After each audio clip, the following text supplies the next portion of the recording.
Hello friends, आज हम देखने वाले हैं एक्सरसाइज नंबर 8.2 का क्वेश्चन नंबर 3।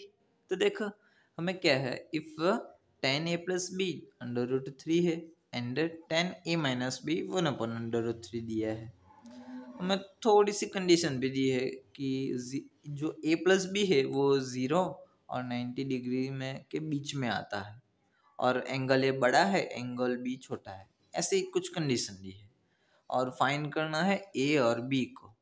कोई बात नहीं, कर देंगे। देखो ये बहुत ही इजी क्वेश्चन है। पहले तो ये जो हमें दिया हुआ है ना, ये दोनों चीजें मैं यहाँ पे लिख देता हूँ।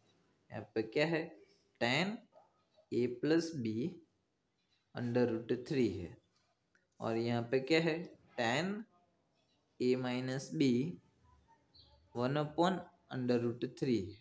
कुछ इस तरह से।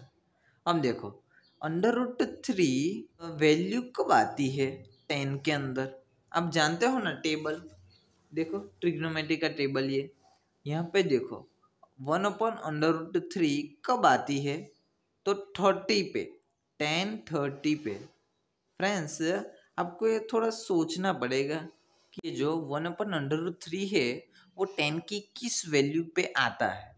अब देखो 1/√3 है 10 की 30 वैल्यू पे आता है, यानी 10:30 1/√3 होगा। तो यहाँ पे लिखेंगे अंडर√3 की जगह पे क्या, 10:30।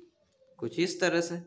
क्लियर फ्रेंड्स, हम ऐसा तो लिखते हैं 10:30 की वैल्यू 1/√3, तो 1/√3 की जगह पे 10:30 नहीं लिख सकते? बिल्कुल लिख सकते हैं।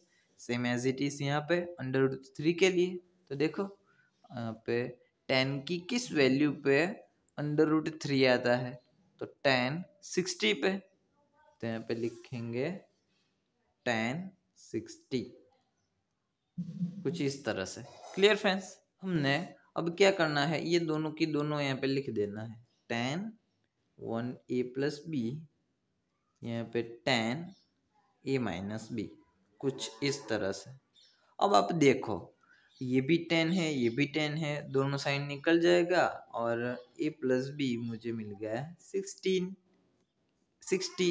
क्लियर फ्रेंड्स, अब ऐसे निकालना मत, ये अब ऐसे निकालोगे 10 10 और ये a plus B equal to 60, ये नहीं करना, क्योंकि हमें ट्रिग्नोमेट्री में ऐसा नहीं होता, कभी ऐसे 10 10 निकलते नहीं है। बट आंसर लाने के लिए हम ऐसा बोलते हैं 10 10 निकल गया और ये दोनों एंगल इक्वल टू में हमने रख दिए।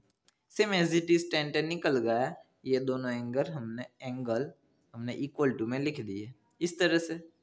अब इसका सॉल्यूशन आप तो जानते हो, एलिमिनेशन मेथड की मदद से। ये हम नीचे यहाँ पे लिखेंगे इसके, और देखो यहाँ पे प्लस बी माइनस बी निकल जाएगा, ये a प्लस ए 2a, यहाँ पे 60 प्लस 30 90, यहाँ पे e की वैल्यू मुझे मिल गई, देखो 90/2 यानी कि 45। अब ये जो a की वैल्यू है ना, मैं यहाँ पे लिखूंगा ना, यहाँ पे तो मुझे b की वैल्यू मिल जाएगी। तो देखो मैं a की वैल्यू यहाँ पे रखूंगा 45 और b ये 30 डिग्री।